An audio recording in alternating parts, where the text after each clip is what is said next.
Halo semuanya, jumpa lagi.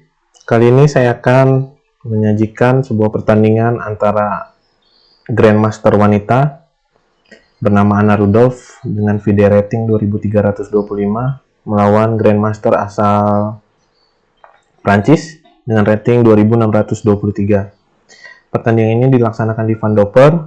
Nama turnamennya adalah Van Doper Open, di mana Anna Rudolph berhasil membukukan catatan yang baik dan berhasil menang dan menahan imbang beberapa Grandmaster berjenis kelamin laki-laki yang juga cukup kuat dengan selisih rating yang cukup jauh dengan Anna, sekitar 200 dan 400 rating selisihnya, sehingga menyebabkan Anna Rudolph dicurigai mendapatkan bantuan dari chess engine atau superkomputer.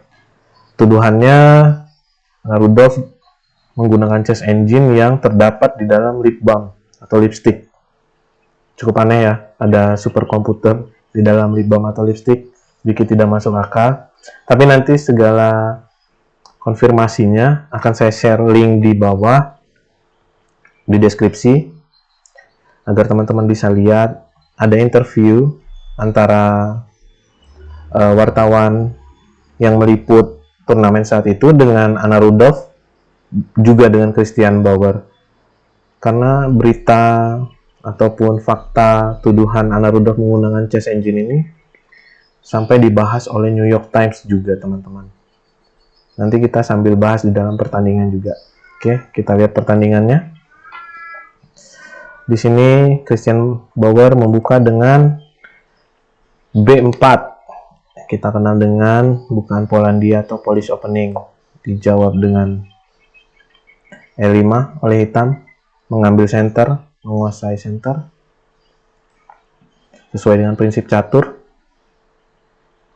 Seperti kita ketahui adalah prinsip catur bagaimana kita bisa menguasai titik tengah atau center. Lanjut, dijawab putih dengan pion A3, kemudian D5 oleh hitam, gajah B2, kuda D7, pion E3, gajah ke D6, C4, pion D makan C4, gajah makan pion C4, kemudian kuda G ke F6. Dijawab kuda ke F3 oleh putih, rokade pendek oleh hitam. Ratu ke C2, kemudian pion ke B6. Seperti kita ketahui membuka ruang untuk gajah untuk mendapatkan diagonal serangan ke jantung pertahanan putih. Lanjut, pion ke D3 oleh putih, gajah ke B7 oleh hitam, kuda B ke D2, pion A6, rokade pendek oleh putih, pion ke B5, mengusir gajah putih, kemudian gajah ke B3, benteng ke C8. Apa maksudnya? Maksudnya adalah untuk mendorong pion C7 ke C5. Langsung diantisipasi oleh putih, tidak memberikan kesempatan hitam untuk mendorong pion C ke C7 ke C5. Lanjut, pion makan pion, gajah ke D5 oleh hitam menawarkan pertukaran gajah, diterima oleh putih, gajah makan gajah, kuda makan gajah, kemudian kuda ke E4. Tujuannya adalah mengincar gajah milik hitam, karena putih mungkin akan merasa diuntungkan jika masih memiliki gajah. Lanjut, hitam tidak peduli dengan menggerakkan kuda D7 ke B6. Lanjut, benteng A ke D1 dijawab dengan pion C6 oleh hitam. Ide untuk makan gajah masih cukup menarik sebenarnya. Namun ada gerakan lain yang menarik, yaitu adalah kuda ke C5. Dan hal itu dilakukan oleh Christian Bauer. Lanjut, benteng ke A8. Nah, Gerakan benteng ke-8 ini merupakan gerakan yang kritikal atau kritis untuk membuktikan bahwa Anna Rudolph tidak dibantu oleh super engine seperti tuduhan-tuduhan yang disangkakan kepadanya. Karena dalam posisi ini sebenarnya saran terbaik dari chess engine adalah gajah makan kuda. Gajah makan kuda, kemudian pion makan gajah, kuda ke C4, mengancam pion dan gajah. Oke, kita kembali. Tapi di sini Anna Rudolph memilih menjaga pion A6-nya. Dijawab oleh putih dengan benteng ke E1, kemudian ratu ke C7, mengawasi pion yang ada di H2 untuk menyerang skak jika suatu saat kuda meninggalkan tempatnya bertahan. Lanjut. Langsung ditutup saja oleh putih dengan pion G3, dijawab dengan H6, kemudian kuda H4. Nah, tujuannya adalah mendapatkan titik F5 untuk mengancam gajah, mengancam pion H6 dan pion G7, karena nanti ratu bisa bergeser untuk mengancam mati. Oke, lanjut. Dijawab benteng F ke D8, kemudian putih menjawab gajah ke C1, menambah serangan ke pion H6. Langsung dijawab gajah ke F8 oleh hitam, memperkuat pertahanan. Kemudian kuda ke F5, pion K5. Pion K5 untuk membuka ruang H untuk hitam, sehingga bentengnya bisa bergerak bebas melakukan serangan. Lanjut, pion makan pion, benteng makan pion, kemudian sekarang ratu putih ke E2. Ya, tujuannya untuk pindah ke G4. Lanjut, benteng kembali ke A8 untuk bertahan. Kemudian ratu ke G4, ya, menambah serangan baik kepada pion G7 maupun pion H6. Langsung menghindar raja hitam ke H8 dan ratu ke H4. Dijawab benteng ke G2. Sebenarnya ada pilihan yang cukup menarik bagi putih, yaitu dengan memakan pion menggunakan kuda, melakukan pengorbanan. Kuda makan pion H6, pion makan kuda, gajah makan gajah makan pion, maaf. Kemudian gajah makan gajah, ratu makan gajah, skak. Raja ke G7, benteng makan benteng, skak. Benteng makan benteng, kemudian ratu ke G5 skak. Kalau hitam kembali ke H8, putih akan melakukan skak terus untuk mencari draw, karena seperti kita ketahui, jika diulangi gerakan yang sama 3 kali atau langkah yang sama 3 kali, maka hasilnya akan draw. Jadi jika hitam memilih raja ke F8, putih akan ke H6 skak, raja ke E7, benteng ke E1 skak, kemudian raja ke D8, kemudian kembali lagi ratu ke G5 skak. Nah, di sini hitam tidak bisa memindahkan raja karena akan rugi dengan benteng makan benteng skak. Nah, di sini hitam harus menutup, hitam harus menutup dengan kuda.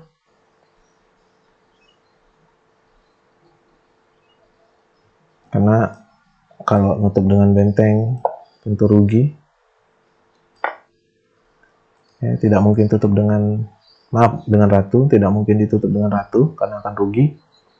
Jadi harus ditutup dengan kuda. Tutup dengan kuda, putih punya jawaban yang cukup baik, yaitu benteng ke E6. Benteng ke E6. Di sini hitam tidak bisa makan, karena kalau hitam makan, putih makan dengan kuda, double attack skakster. Cukup baik sebenarnya serangannya. Jika posisi ini, maka putih harus pindah ke C8. Putih pindah ke C8. Hitam pindah ke C8, raja hitam pindah ke C8. Ratu putih kemudian ke H5. Tidak mempin, istilahnya mempin benteng hitam, karena jika pion makan maka skak belum mat, masih ditutup.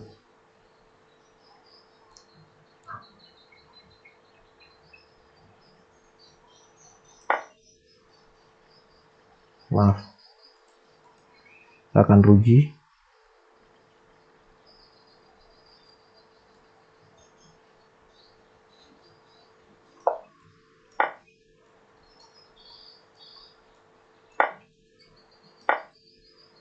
Ya, hitam memang masih punya 2 kuda, tapi kehabisan pion. Hitam akan dirugikan. Namun hitam tidak memilih melakukan pengorbanan di sini. Putih tidak melakukan pengorbanan di sini. Putih memilih untuk memindahkan rajanya ke G2.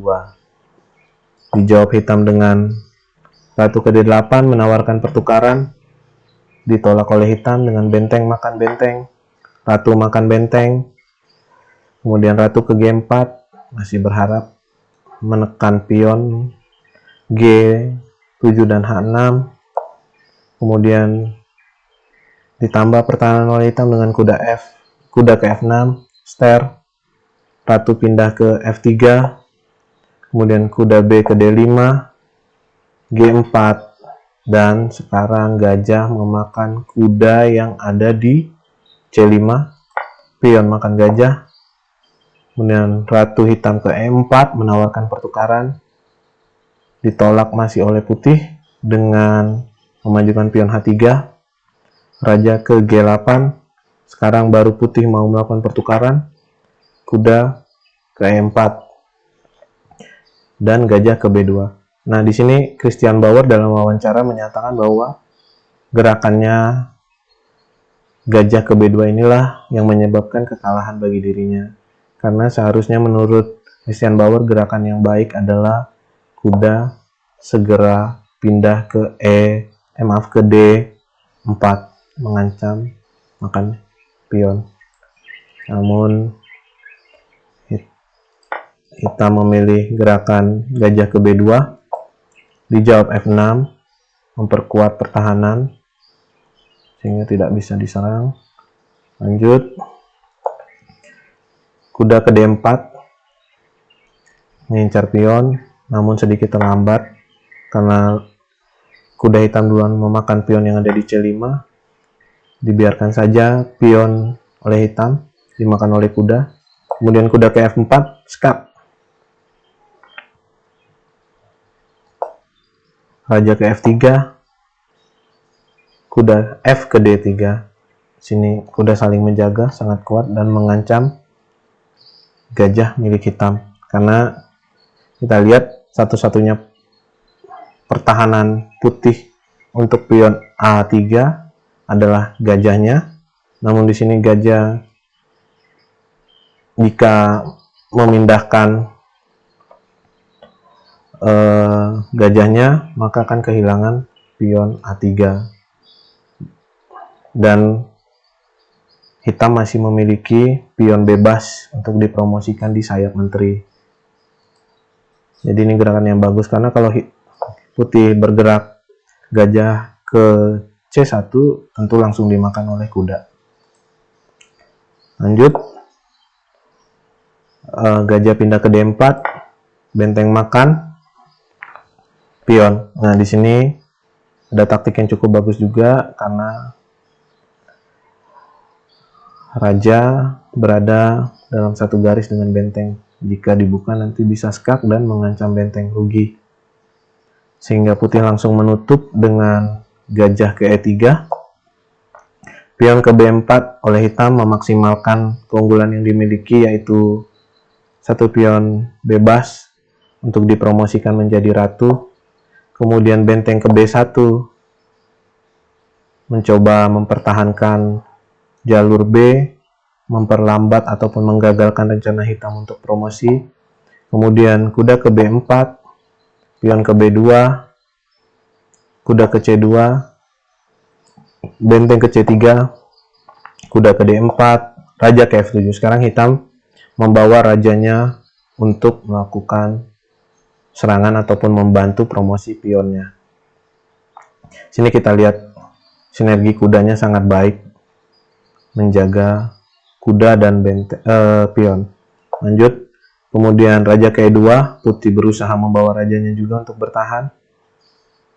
Lanjut, kuda A4, kemudian raja ke D1, benteng ke C4, kuda ke E2, raja ke E6,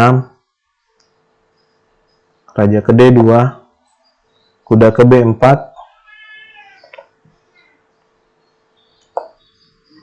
raja ke D1, raja ke D5, pion F3. Melihat tidak ada banyak hal yang bisa dilakukan putih di sisi pertahanan menterinya, putih mulai bermain di pertahanan raja dan berharap memperoleh sesuatu. Lanjut, kemudian kuda ke A2, gajah ke D2, benteng ke C7. Benteng ke C7 adalah memberi ruang bagi raja untuk masuk dan tidak menginginkan raja berdekatan dengan benteng, menghindari double attack skak benteng misalnya dengan kuda maupun dengan gajah. Lanjut, pion H4 kembali berharap sesuatu terjadi di sayap pertahanan raja putih. Kemudian raja ke C4, raja ke C2. Sekarang raja putih bisa pindah karena sudah tertutup oleh raja hitam.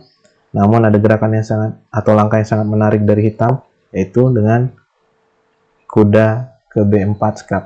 Raja tidak bisa pindah karena ditahan oleh raja hitam, sehingga raja putih harus kembali lagi ke D1. Seperti orang linglung, kita lihat rajanya dari tadi hanya bisa berputar di sini saja. Lanjut, raja ke B3, kuda ke C1 skak. Di sini langsung dimakan, benteng makan kuda skak, benteng makan benteng, pion makan benteng promosi menteri skak, raja makan menteri. Lanjut, kuda C3, gajah E3. Di sini kita lihat sebenarnya jumlah pion sama, hanya saja hitam diunggulkan oleh 2 kuda, dan keunggulan hitam nih sebenarnya tipis. Jadi Anda harus berhati-hati dalam memainkan endgame-nya atau babak akhir. Sini hitam berusaha mempertahankan, mengancam gajah dengan kuda C ke D5, gajah mundur ke D2, raja ke C4, pion G5. Di sini hitam berusaha untuk mencari draw. Lanjut, pion makan pion, pion makan pion. Nah, tidak dimakan lagi oleh hitam pionnya. Karena kalau dimakan oleh hitam, kemungkinan besar akan terjadi draw, karena 2 kuda melawan gajah tanpa pion promosi adalah draw. Sehingga Anda mempertahankan pionnya. Kemudian raja ke D1 oleh putih, raja ke D3, gajah ke C1, kuda ke C2, Kemudian gajah ke B2 mengancam pion milik hitam. Namun hitam menjawab dengan G6. Di posisi ini putih atau Christian Bauer untuk menyerah karena tidak ada lagi yang bisa diperbuat oleh putih karena pionnya berada di titik putih. Gajah yang dimiliki oleh putih adalah gajah hitam. Karena nanti di sini tentu dua pion ini akan diserang habis-habisan oleh raja dan dua kuda, dan tidak ada lagi yang bisa menahan dua pion promosi. Oke, sekian. Jadi dapat kita simpulkan hanya dengan satu gerakan yang kritis tadi, bahwa Narudov tidak menggunakan bantuan komputer untuk menyontek langkah yang ada di lipstick katanya, dan itu dari gerakan ini. Kita tunggu. Ya, ini gerakan ini bukan gerakan yang cukup baik dan bukan saran engine sebenarnya. Karena dengan gerakan ini tadi, putih bisa membawa permainan ke arah posisi yang ini. Seperti kita bahas tadi, bisa mengorbankan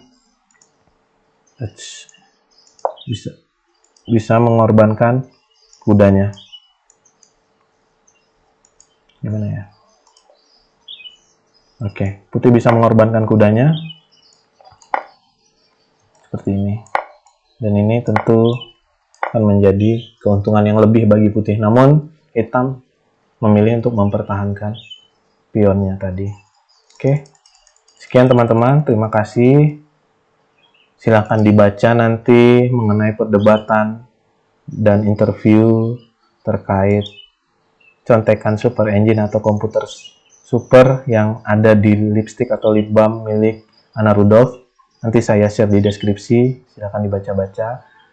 Jika ada pertandingan yang direkomendasikan untuk dibahas, silahkan komen. Nanti kita saksikan dan kita bahas sama-sama. Terima kasih.